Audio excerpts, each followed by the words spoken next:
Ave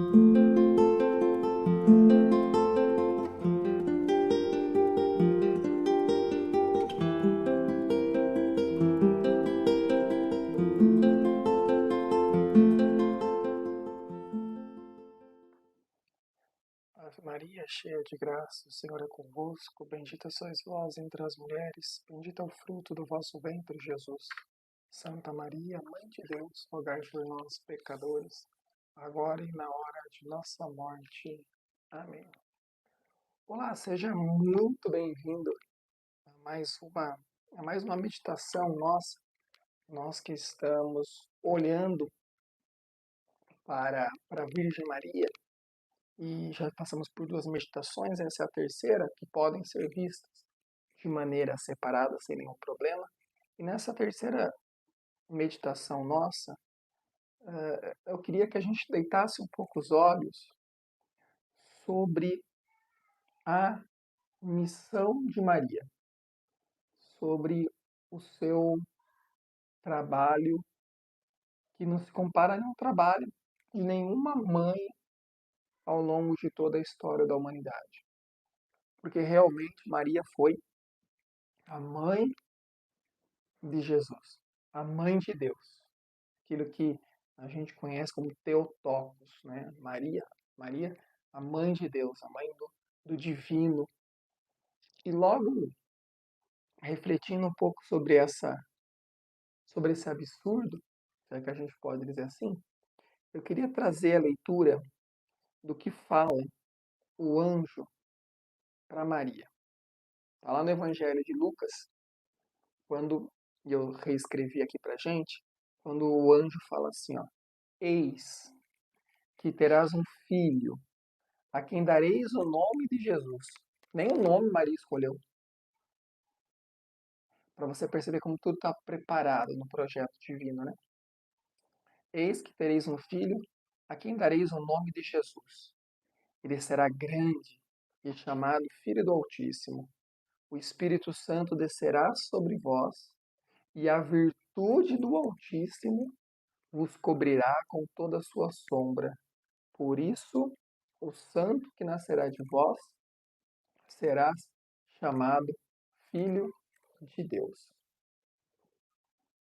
Nós, como católicos, não podemos ter dúvida alguma de Maria ser a mãe de Deus.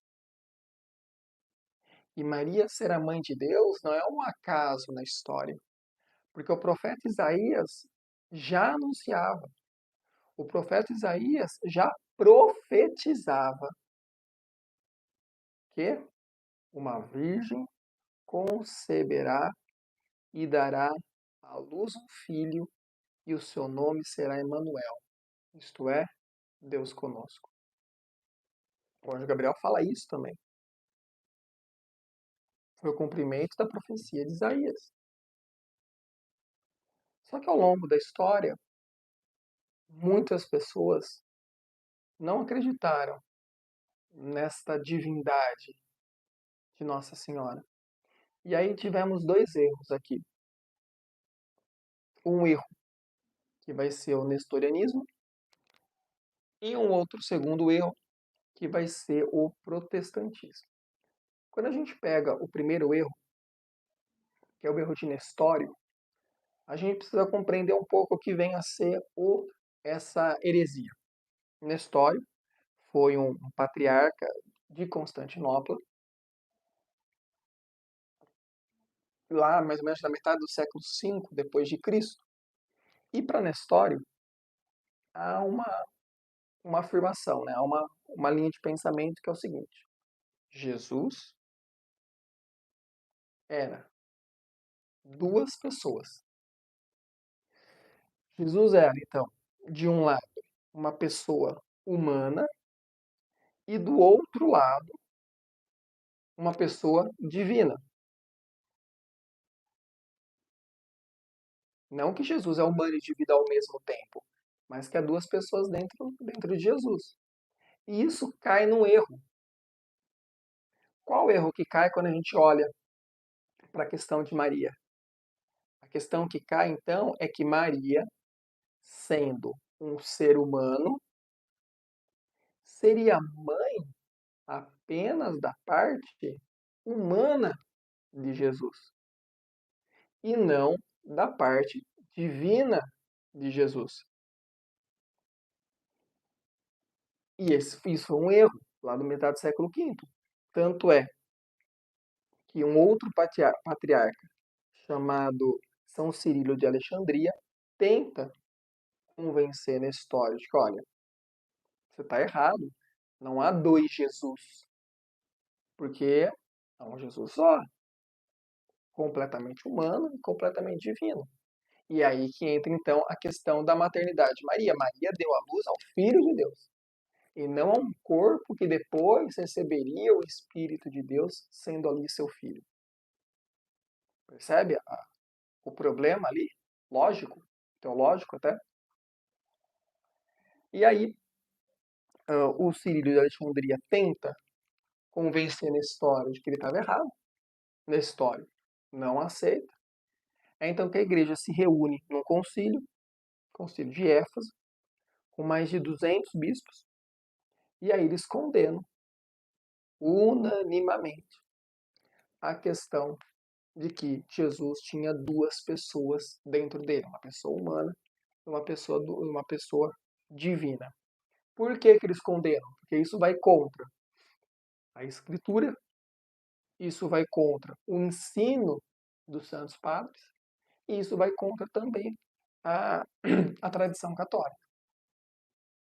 É a partir do Concílio de Éfeso, então, que o nestorianismo é derrubado, e não, Jesus é plenamente humano, plenamente Deus, e automaticamente Maria é sim a mãe do nosso Salvador. Muito tempo depois, lá no século XVI, mais ou menos, no protestantismo, você tem novamente essa discussão levantada de que Maria é mais uma no processo e não a grande entre todas. Uma entre todas foi a escolhida para o protestantismo. Isso não é um fator primordial. E aí nós precisamos lembrar uma coisa que é importante para tentar acessar isso com muita delicadeza, é de que Maria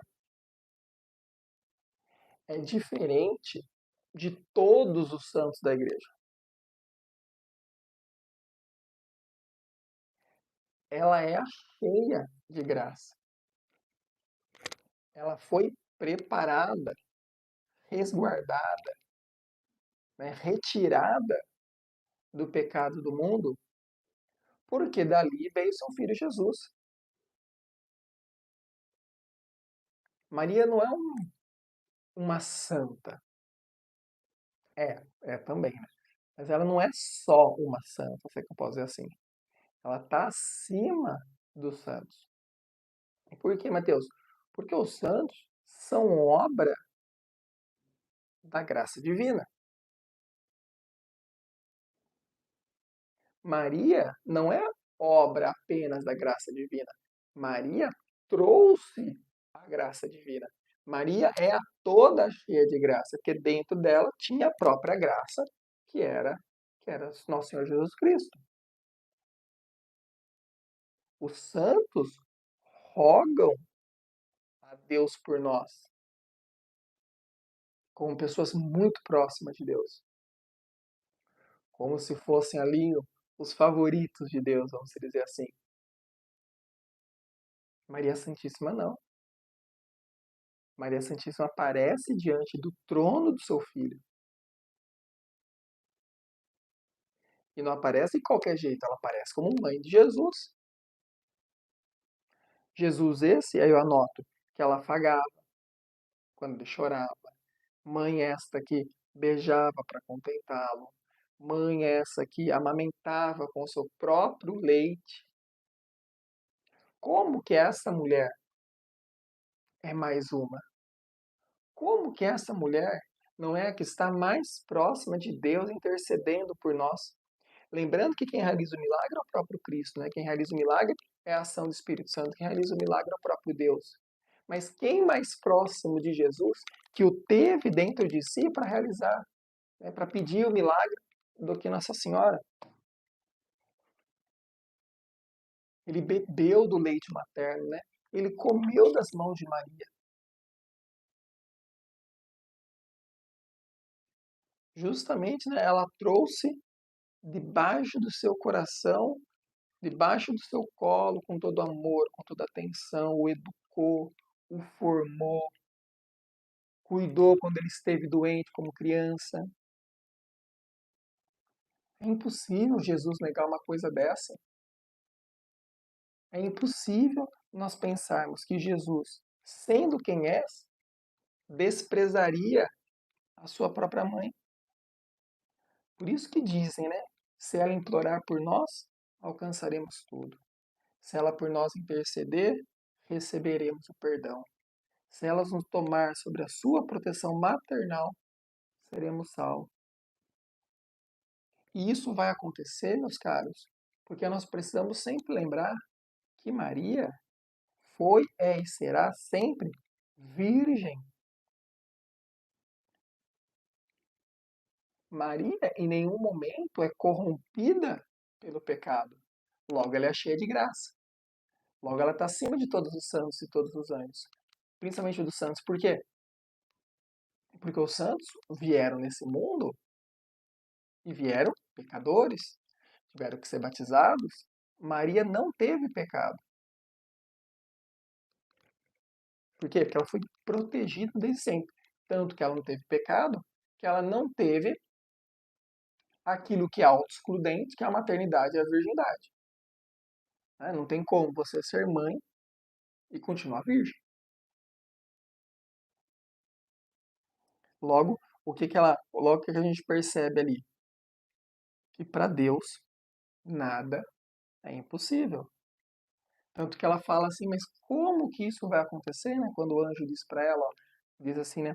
Ó, eis terão filhos, chamarás Jesus, ele será grande, chamado Rei Altíssimo. Deus lhe dará o trono de Davi, seu reino não terá fim. E aí Maria fala o quê? Mas meu Senhor, meu anjo, explica para mim, como que isso vai acontecer se eu não conheço homem algum? É aí o que fala o anjo Gabriel? Espírito do Senhor descerá sobre vós. E ela permanece virgem. Só que lembrem-se que Maria estava prometida a casamento a José. E o que José faz ao saber da maternidade de Maria?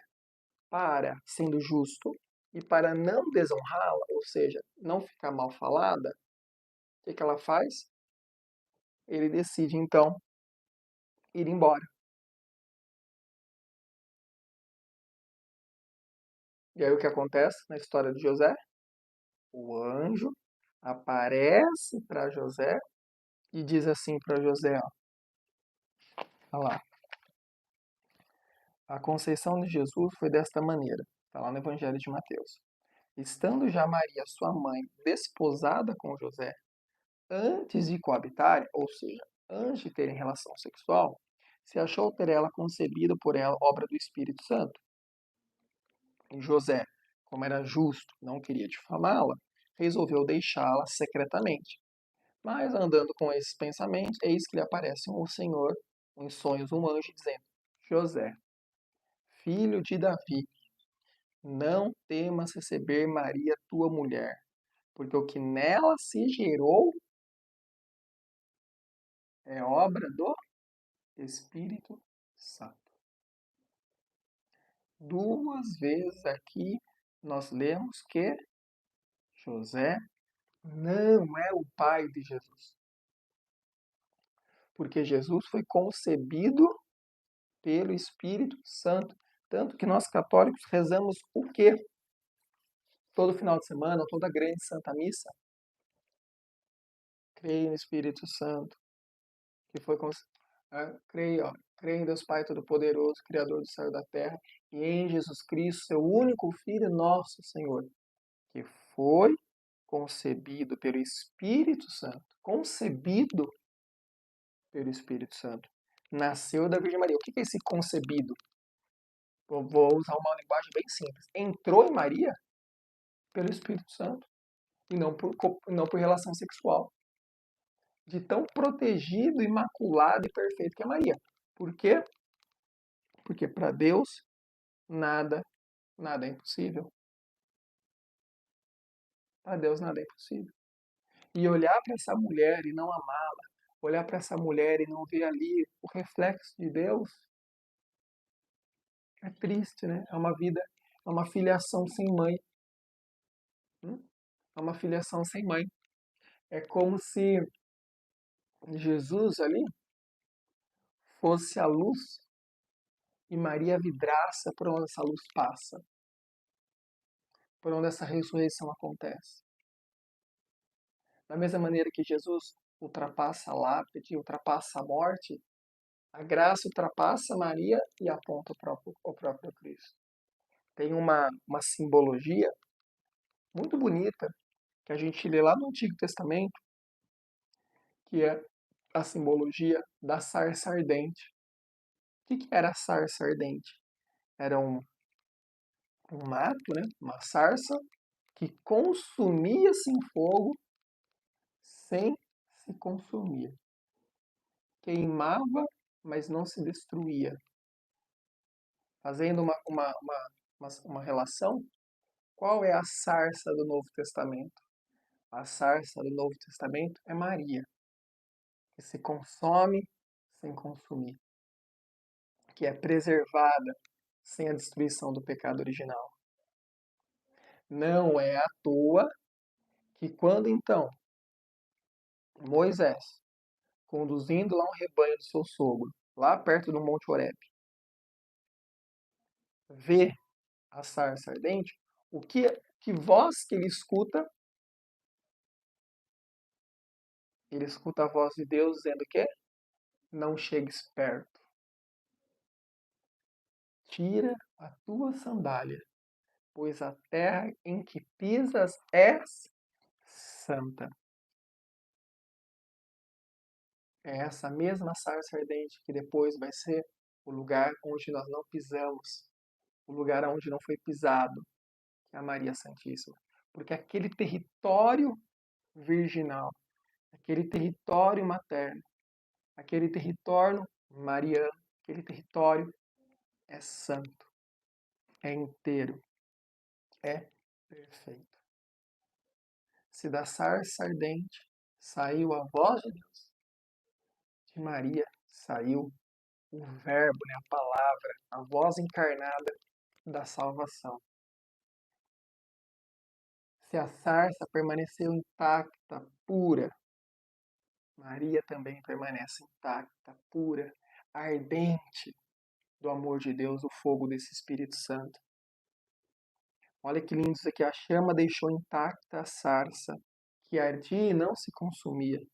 Assim também o fogo do amor divino preservou Maria Santíssima de toda a mancha de pecado e aumentou o seu brilho. Ele passou por ela e não somente a deixou intacta, mas por sua divina presença a elevou e santificou. E só por milagre divino não sucumbiu, mas resistiu à chama do amor divino que ardia em seu coração materno. E assim como Deus exorta Moisés a respeitar a sarça ardente, hoje, nesse dia, Deus também nos exorta a respeitar a nova sarça ardente, que é Maria Santíssima.